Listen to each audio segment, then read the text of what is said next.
December had my highest electric bill of the year so far, but it also ended up being the most profitable. So let's go dive into it.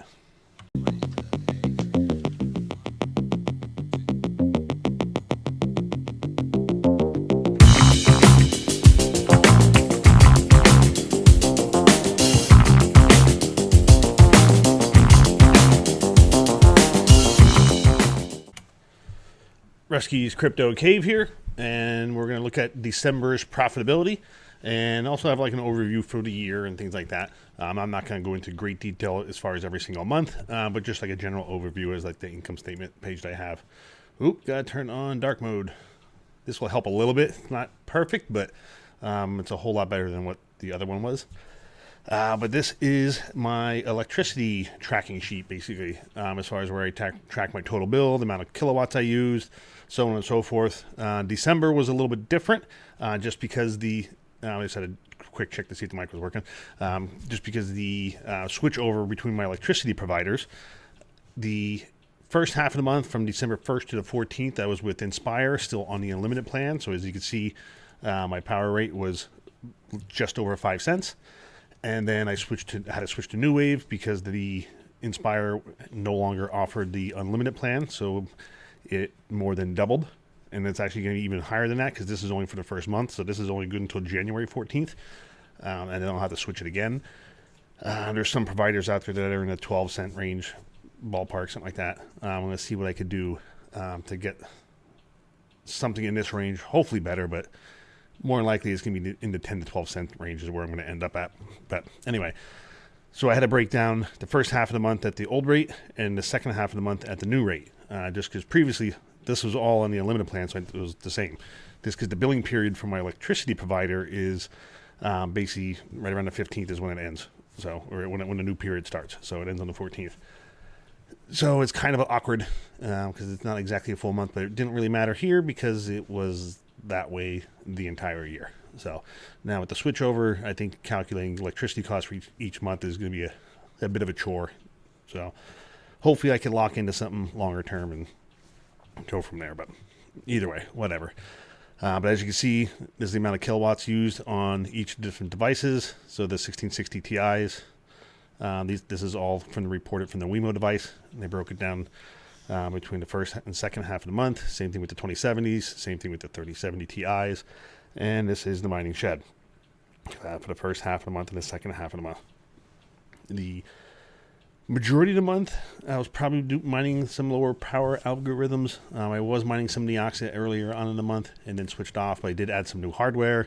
The Ice River KS2 finally came in, so I did add that and move some other stuff around. So, but as you see, the total electricity bill for the month, if you add those two together, you're right around $1,113, somewhere around there, which we'll see on the income statement once I get there. But let's go take a look at the month of December and everything that I mined. I added a new table in here as well, just that will keep track of the amount of each coin that I mined for the month as well. So the amount of Neoxa I mined, the amount of Lithium I mined, the amount of Litecoin, Caspa, so on and so forth. So, and then also on the node page, or the node table, the very bottom line, I added the line for the Neoxa from iNodes. So they give me a spreadsheet. You can download the CSV file from iNodes. I didn't go back and add September's and October's and November's in, but you can see in September I earned about $11 and 4,000 Neoxa. $34 in October, 12,000, just under 13,000 actually, and then $57 and 21.5, and then the month of December was just under 26,000 Neoxa, worth about $116 as it was paid out. Currently worth about 96. Well, actually, let's give her that an update because as of 7:47 p.m. on the 1st of January, prices have increased. Well, looks like Neoxa went down in value, but some other prices have changed as well, so we could get more accurate information on this next page. But anyway, this is what I use to track the payments from iNodes. It's just a CSV file you can download from the iNodes account page. So I just lumped them all together, total payout, averaged out the payments, so on and so forth. And there we have it. We had 3 DeFi payouts on Ergo's Spectrum Finance. It's the same thing I've been doing for the last couple months. I think this expires at the end of January.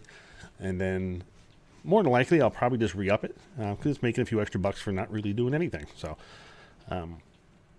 now it accounted for about $18.52. The node income was $166. 116 of that was just from iNodes. So now going into January, since I had my own master node set up, I'm going to have each individual payment listed in here as far as the node payment history. And I'm also probably within a day or two going to have enough to spin up a 4th pre-search node. I'm going to do that on Node Orbits as well, because it's like $2.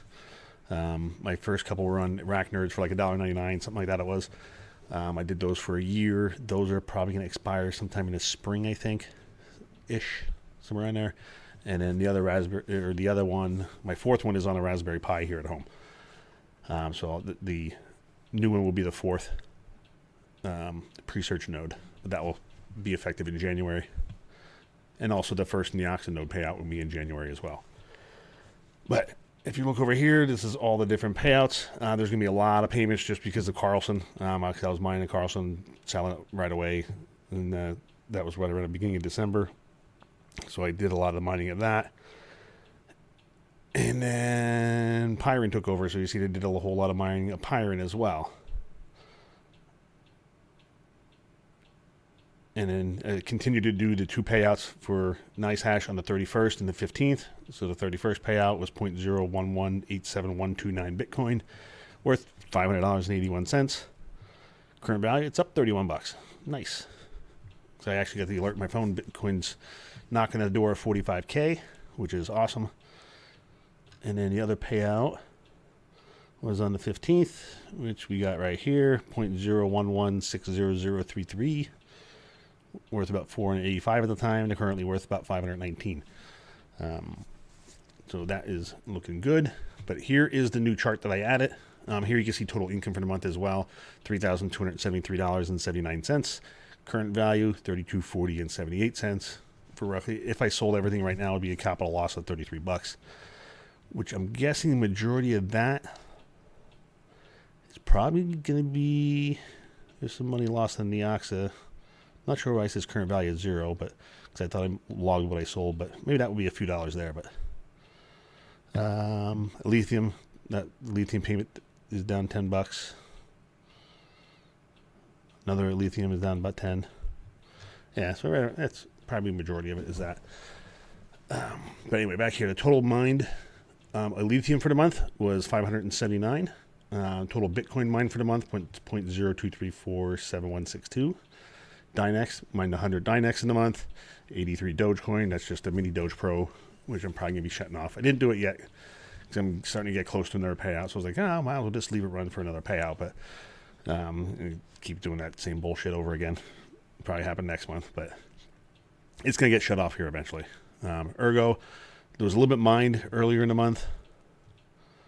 Yeah, back here on the 3rd, I had a payout of 11.5 roughly, and the rest is from DeFi. Flux, 100 coins was a payout. The other 51 was node payments.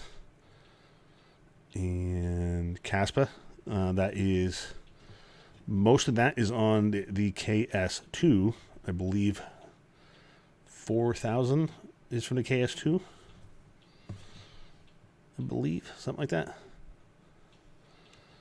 Yeah, there's 1,000. Because I have the KS0 set to pay out at 100 or 500, I should say. So, but anyway, for the month, 5,500 Caspa earned for the month. That equated for about 20%. Bitcoin is making up the majority of it, 31%. Carlson was 3,125.04 Litecoin, 51,000 Neoxa. That is also node and mining, so that is the combination of both. 51 Octa, 20 Pacman. That is my Jazzminer X41U.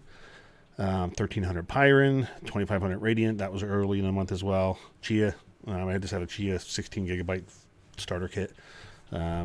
Basically 0.95 Chia, 0.095 Chia. And 3 Zephyr was mine. I have 2 I think the 2700 and a 3900 are on Zephyr. My two 5900s are mining Random X on Nice Hash, I believe. Yeah, 2700 and 3900 are on mining Zephyr directly. The 5900s are on Nice Hash. This looks a little goofy because I had this dark mode reader deal on, which isn't perfect, but it's better than nothing. So, and then also mine 864 Zilliqa, which that is an odd amount. Did I get a Zil? Oh, I know why. Yep, because I had a staking claim on Zilliqa earlier in the month. So that's where 363 of that is, and the other is from, because I'm going to say my mining payouts are set at 500 Zilliqa. And then also earned 296 pre for the month as well. And there's the total income at 3273.19. So we scroll back over here, go to income statement, and here is December. Mining income was 3,088. Node income was 166. DeFi was 1852. Electricity was 1113.56, and for the total net profit of 2141.70. And you can see the yearly totals here as well. Total profit for the year was $10,755. Total mining income was $18,155. Total node income was $728, and total DeFi income is $109. And that looks about right. So it should be right. Yeah, that's right. So overall, cannot complain, especially in a bear market. Still making 10 grand. I'll take it. Definitely not complaining. It's also not 2021 Ethereum days, where that net profit number was probably 4 times that, which was amazing. But hey, bull run. We're knocking on the door of another bull run, so hopefully we can see those numbers or similar numbers. Even if we had half of those numbers, I'd take double that. That'd be awesome. So but for the time being, definitely not going to complain. Although we'll be able to complain about the electric bill. The electric bill is going to get a bit salty here. I still really didn't. I powered down, not really powered down. I just decreased the power usage of the S19 just to make that run a little bit more efficient. Because I did have that running at about 105 terahash. I had that drop down to 90.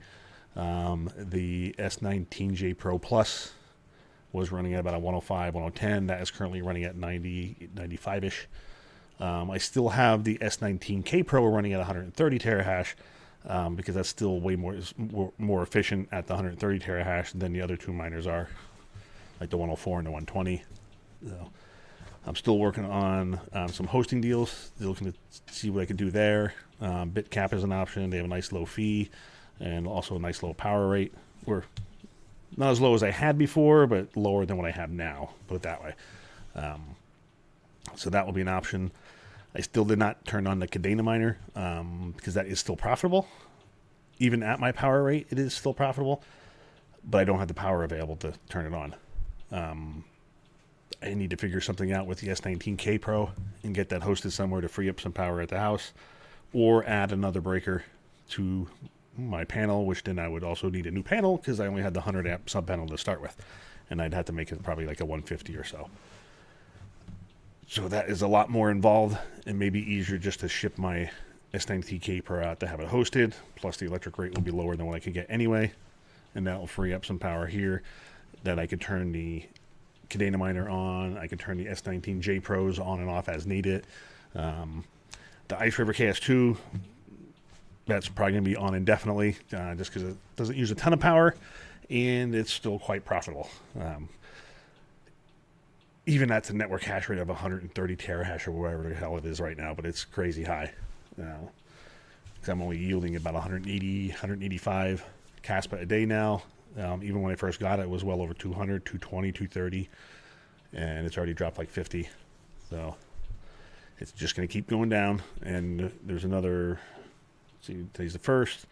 So like the 6th, 7th, 8th, there's going to be another block reward reduction. So it's going to be decreased even further. So anywho, the overall gist of it, though, December was a pretty damn good month, and I'm happy with it. And I'm just not going to be happy with my new electric bill when I had the full month at the new rate. That is going to sting, but it is what it is. I don't want to. Not sure if I'm going to completely eat it out of pocket. I may sell some crypto. Maybe sell half of what I mined. Not half of everything I mined, but half of some of the stuff. Maybe half of the lithium, because pretty much everything's on the lithium now. So, and maybe sell some of the Zephyr, because it looks like some of the big losses here is on Zephyr. And Neox is negative 19, Zeph's negative 17, Neox is negative 21. So these were all mine when I was up around over 0.057, 0.055. Zephyr was over $35. It's currently at 18-ish. So may unload some of that stuff as I mine it. Not all of it, but maybe little bits and pieces in the USDT, and then transfer the USDT out to transfer it to dirty fiat, just to help offset the electric bill. But because eating 800 to 1,000 each month is a whole lot better than eating 1,800, $2,000. So I'd rather not do it if I didn't have to. So I've done it before, but I don't want to do it. It's not fun. So alrighty, until the next video, we'll catch you later.